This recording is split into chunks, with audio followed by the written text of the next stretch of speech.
Veronica here for our morning warm-up, and then you guys are going to hang out with me for a little bit, and we are going to do part 2 of our photography class. So we did part 1 back on episode 12, so a couple of weeks ago. If you want to go back and watch that, you're welcome to. We talked about composition in that class, and in this one we'll talk about exposure. So work out with Veronica for a few minutes, and then stick around because you get to learn something today. Thank you, Rebecca. And good morning, everyone. Okay, here we go. There we are. Okay. I'm going to put my mask behind me here. I'm seated, apparently.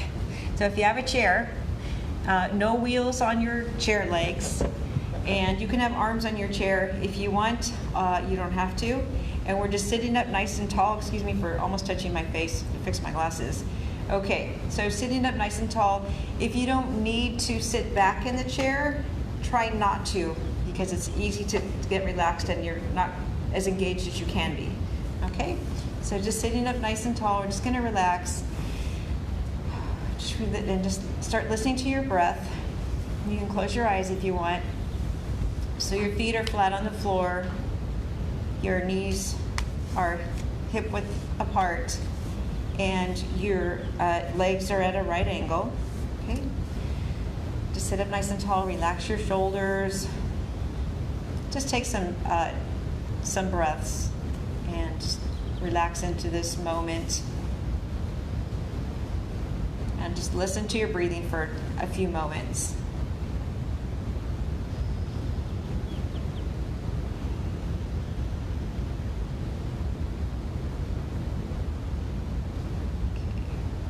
Great thing about your breathing is it's always available, and taking a few moments several times a day just to sit quiet and listen to your breath is really time well spent.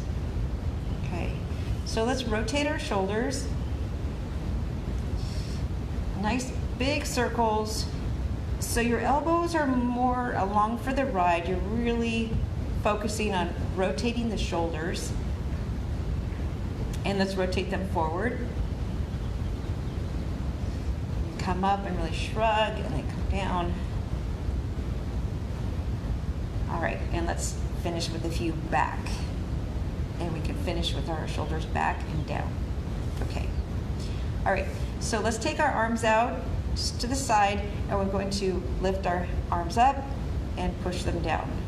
So up and down. And remember, your shoulders are staying down. They're not coming up. That feels about as comfortable as it looks. So you just want to keep your shoulders down. Up and down. Up and down. So reach your arms out. You're really reaching out to the sides. Just make a big half circle and then come back down.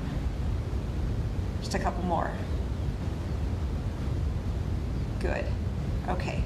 So let's bring our arms to the front. You want to rotate your wrists very gently the other direction. Now let's stretch our fingers very gently. So you're going to have your arm out straight.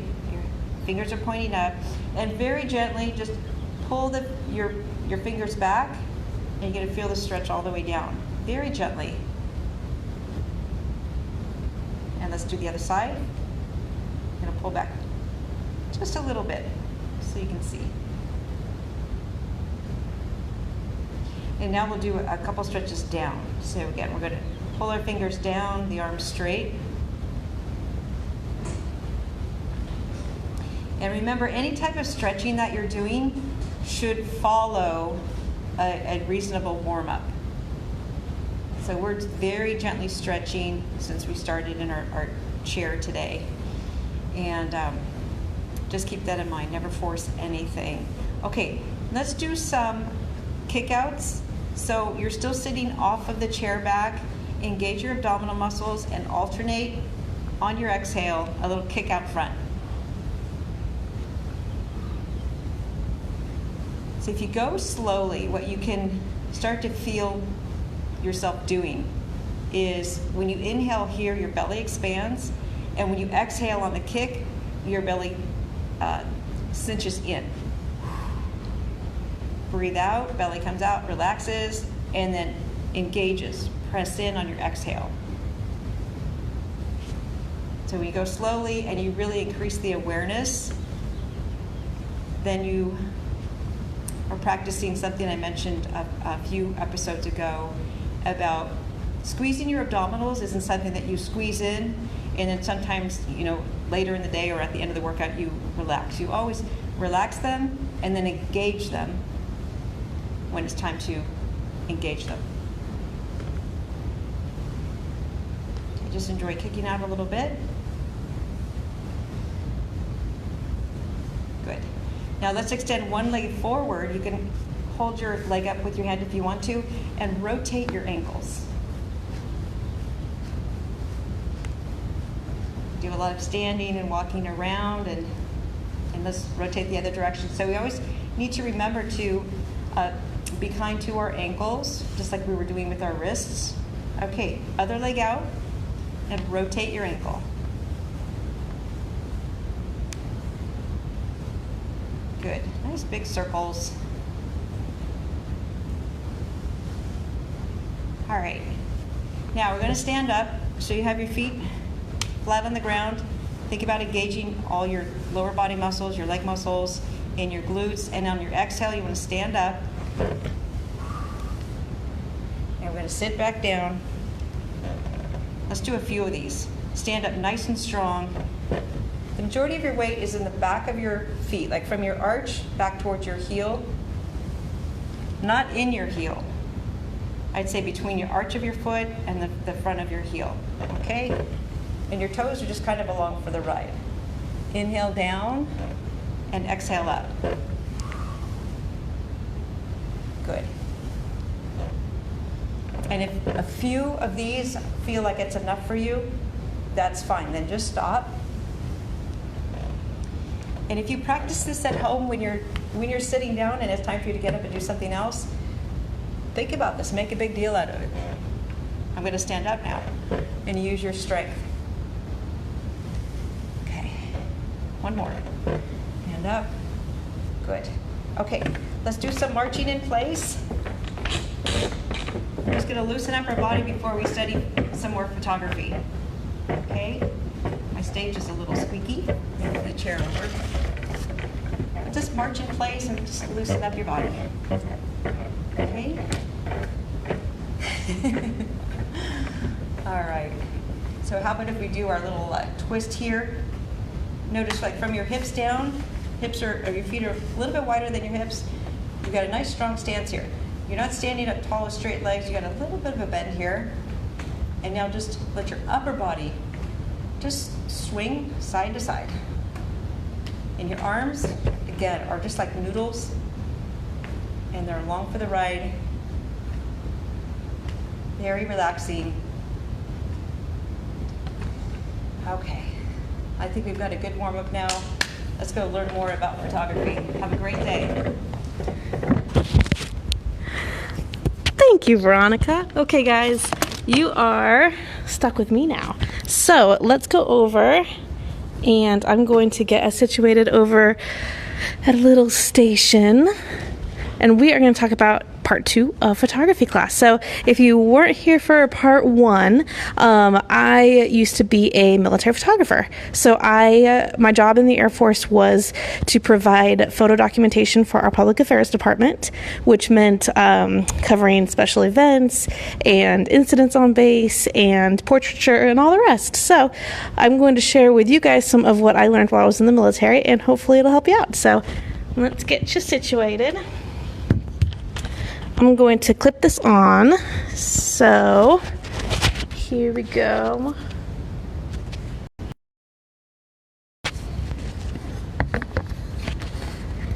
There we are. Okay.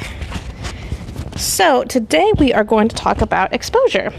So last time I was with you guys, we talked about composition, which is how you arrange your photographs to make them visually pleasing. Now we're going to talk about how to expose your photographs to make them visually pleasing. So the first important exposure tool is called aperture, In aperture, you are looking at your f-stop, which is, it's kind of like a little diaphragm that's inside of your camera that decides how much light to let in. So either you've got a large f-stop that's big and lets in a lot of light, or you've got a small, tight f-stop that's like this and doesn't let in very much light at all. So it depends on the circumstances that you're in. So you might be in a dark room, you might be outdoors with a lot of sunlight, but your f-stops are on a scale. So they go from 1.4 all the way up through f.8. f22 is usually the largest, but depends on your kind of camera. So the f22 is what you would use if you were outdoors and there was already a lot of sunlight, because you would not need to let in as much light because your environment has all the light. Whereas an f2.8 would be something that you would use in a situation like this where you don't have a lot of light and you need to let in as much light as possible to expose your image properly. So the other thing the aperture affects is going to be called your depth of field. So I'm going to bring this up a little bit so you can see it, but you'll notice how in this poor picture of flowers the background is all blurry.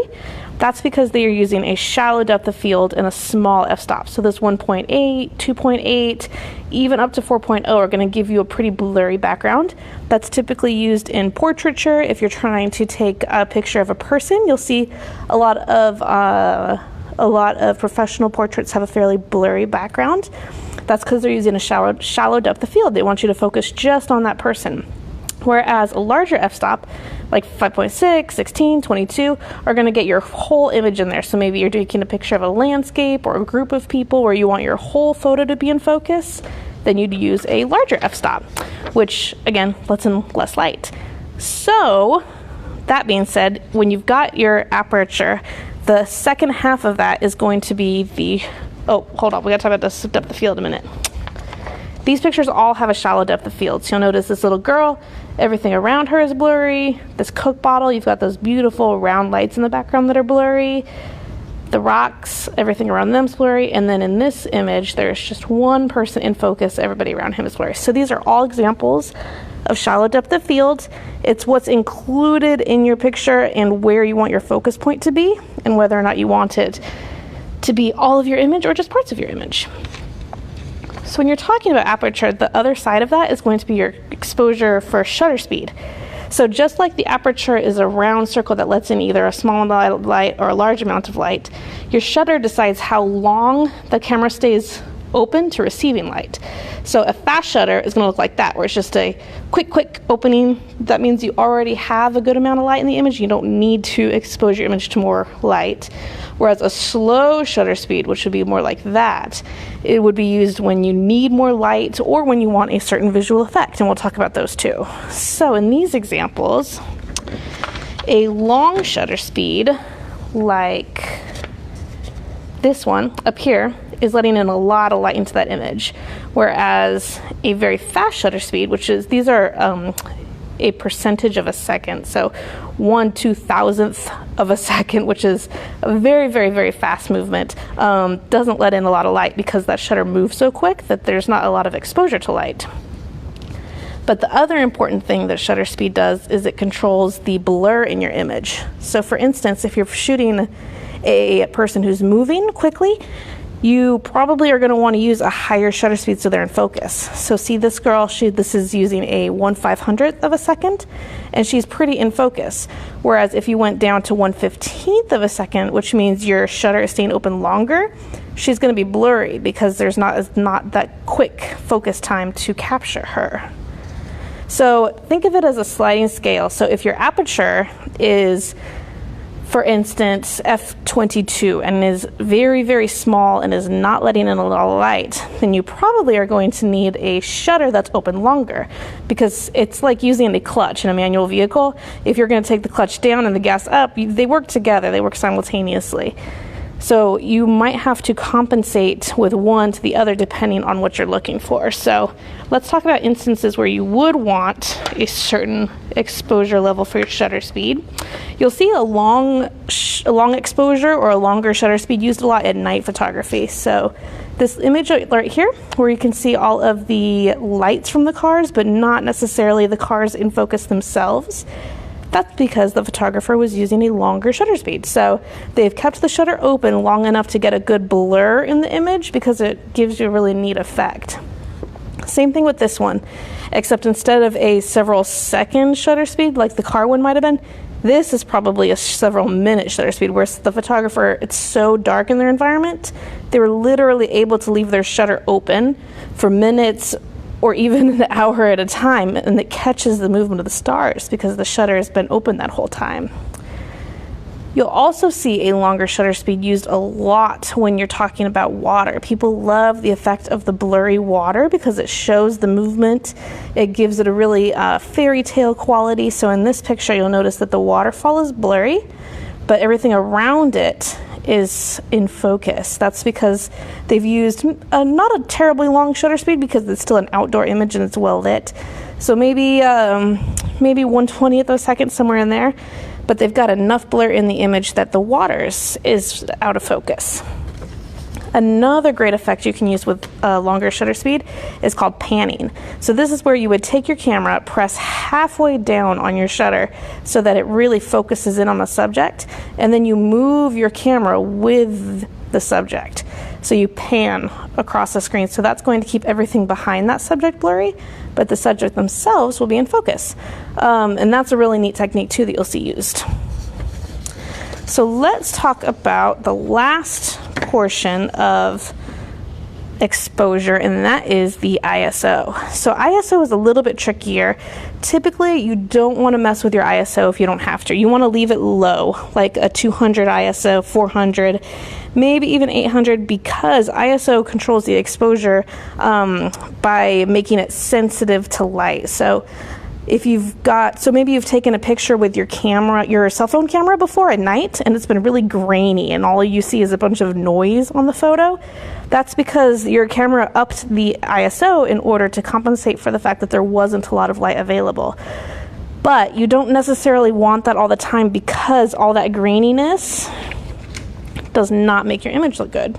See how it's all just kind of noisy? So if you're able to, what you want to do is find a good ISO for your camera. So maybe it's around 400. If you've got a really good camera, maybe as low as 200, and just leave it there. Try not to mess with your ISO. Try to use your shutter and your aperture in order to affect the light in your image, because then you're not affecting the quality of the image, whereas the ISO is going to affect the quality a lot. So we will take a moment and do what we did last class and look at some of my military images and decide how I used depth of field, shutter speed, etc. in making these pictures. So these are all examples of depth of field. You'll see that this airman up here is putting on some boots. Not only did I use her boot to make a little bit of a frame, but her boot's out of focus and she is in focus. So that's a pretty shallow depth of field because I wanted the viewer to see her and not get bogged down by all the clutter around her. Same idea with this little girl. She was welcoming her dad home from a deployment, so I focused in on her balloon because she'd done a really cute job of drawing it. She's a little out of focus, but that's because I wanted the balloon to be the main focus. This Marine is conducting an orchestra. This is a similar f-stop to what you would see in a portrait. So he's in focus, but everything in his background is blurry. So it shows his environment, it shows what he's doing, who he's with, but not necessarily enough so that the image is too cluttered. You still know that he's the focus because he's in focus. Similar with these two photos, these girls are out of focus, but the clown is in focus. This owl is out of focus, but these two are in focus because I loved their expressions. So use depth of field to decide what you want your viewer to see. And again, a higher f-stop means a wider depth of field, so more of your image will be in focus, whereas a lower f-stop, like a 2.8, means that you're going to have a very shallow depth of field, and you're going to decide what's in focus. So now, talking about exposure, this image up here is a Jeep unloading from, I believe, that was a C-130, but you've got an aircraft up here. I was outdoors on a flight line at night, so that means that my f-stop was probably fairly low, but my shutter speed was also low. You'll notice because this Jeep is blurry and the person that was walking next to it was blurry, but the humans in the foreground are in focus. So I used that technique because I wanted to show motion, I wanted to make it more dynamic, and that means that keeping the lower shutter speed to let that blur into the photo was the artistic choice I made for it. Whereas this photo, I used a high shutter speed because I have airmen who are jumping, who are moving, and I wanted them to be in focus. I didn't want them to be blurry, so I had to adjust my shutter speed to make it higher in order to compensate for the movement, which also would have meant making my aperture a little lower because a higher shutter speed is going to make your image darker and a lower aperture will make it lighter. So again, it's finding that really sweet balance between the two. This plane right here is kind of fun because it is a fairly high shutter speed because I was capturing him in motion, but you'll notice that propeller is still blurry because it was moving very quickly. So in instances like a propeller or maybe a hummingbird's wings where something's moving fast, even if you have a high shutter speed, it may not be easy to capture that. You'd have to be in a really specific set of circumstances where you're ready, you're prepared, you've got your shutter where you want it, and you just capture that fast moving object. And this is a somewhat example of panning, but we had a cart with paint in it. I focused on the cart, pressed down the shutter halfway, moved with the cart as it was being pushed by an airman, and got a blurry background, but an in-focus cart. So now let's look at how these react to each other. So these are a couple more of my images. This is from that same scene in the gym that day. The neat thing about digital cameras is that they store information, so I can go back and look at all these images and find out what shutter speed and what ISO and what f-stop I was using at the time. So for this gym, it was fairly dark indoors, but I knew that I was going to have a high shutter speed in order to capture the movement of the airmen. So if you come over here, you can see my ISO was 2000, which is a crazy high ISO, and probably why this picture is a little bit not great quality. It looks like it's a little bit pixelated. That's because my ISO was so high. But my ISO was so high because my f-stop was already down pretty much as low as it can go. It was at 3.5. And my shutter speed was at 1/320th of a second. If I'd gone much lower than that, I would have had some pretty blurry airmen. So that's why the ISO is so high. So you can see how all three of them work together in the environment that you're in. This one down here was a very different environment and a very different image. This was a fire in one of the base housing. So we've got some firefighters that are trying to determine whether the building is safe to enter. I was outdoors. It was a sunny day. So you'll see that my ISO is back down to 500, where it was at 2000 when I was shooting indoors.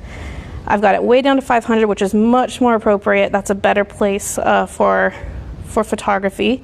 My f-stop is 4.5. That's a good average f-stop. It means that not a lot of that image is going to be blurry, which is good because it was for documentation purposes. I didn't want anything in it to be blurry. It didn't need to look artistic. It didn't need to look fashionable. But the shutter speed was pretty high, 1/1000th of a second. So that's because these guys were moving. I needed to capture motion. I didn't want to lose any quality. Therefore, low ISO, fairly medium f-stop, and a nice high shutter speed all worked together for this image. Coming over here, we have the Peregrine Falcon. He is the mascot for the Air Force Academy in Colorado. He and his handler were here for an air show, and he's being cooled off because it was a pretty warm day. So again, another bright sunny day out on the flight line, a lot of light, which means that my ISO was way, way low, all the way down to 200 because I didn't need it to create light for me. I had enough natural light in the environment. The f-stop was f8, which is a good high f-stop. If you've got a sunny environment, you're going to have a higher f-stop. And then the shutter speed was 1/160th of a second. So a little bit low for what I was shooting, but all in all, it made an exposed photo, and that's what matters. So in a nice, bright, sunny environment, you're looking at a low ISO, a higher f-stop, and an average shutter speed, depending on what action you're trying to capture. This last one was a tricky photo to get. We have a flight line at night. You've got a big aircraft that might have been a Globemaster there in the foreground, fireworks in the background. For this image, we were at air show, and I knew that this was the image I wanted ahead of time. I knew that I wanted to capture fireworks at night over the aircraft, so I set up my camera very specifically. I have a 400 ISO, which is not terribly high, and usually If you had a low light situation, you would want a high ISO, but in this case, I knew that because I was shooting at night, it would make all of the noise of the photo, so that pixelated, grainy look, it would exaggerate that, and I knew that I didn't want that. So I've got the ISO nice and low.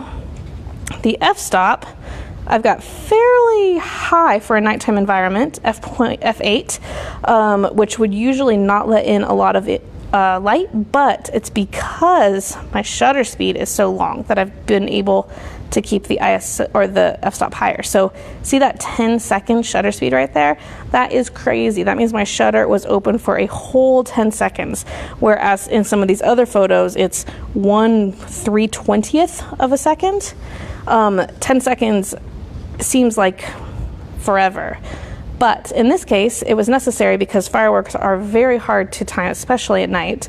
So if I left my shutter open for the whole 10 seconds, it was a better chance that I would get that whole firework in there. And I did. Yay! So that's kind of how these guys all work together. I'm going to show you quickly on the camera where you'll find these. So if you have a camera like mine, and then this is an icon, you're going to have different modes up here at the top. So you've got manual, aperture priority, shutter priority, and program. So you've got options here. Manual means that you can change your aperture and shutter on your own. You decide which one before you shoot the image. Aperture priority, this next one here, says that you're going to say what aperture it is, but the camera is going to help you decide what shutter speed.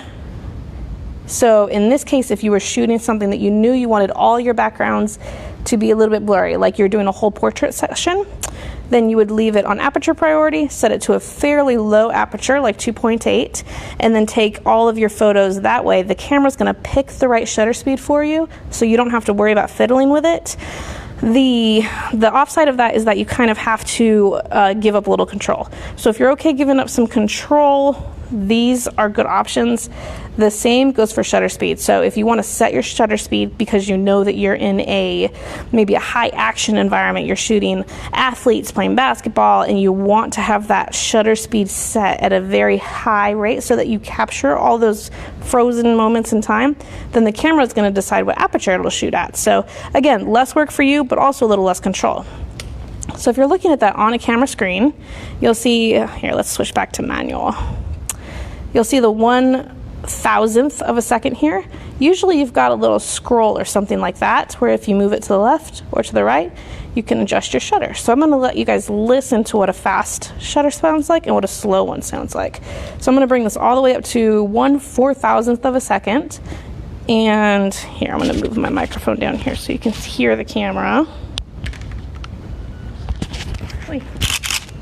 So hear how fast those pictures are. Oh, sorry, not a great picture. And then we are going to bring that shutter speed way, way, way down. Let's say 1/10 of a second, and listen to how long the shutter stays open. Did you hear the difference there? So one's really fast, one's really slow. Same idea with aperture. See how f5 is what it's set at right now? And I can change that. So a lower aperture, again, is going to be for portraiture, and a higher aperture, so going up here towards f18, f22, those will be for bright outdoor environments where you want the whole image to be in focus and you don't need any selective depth of field.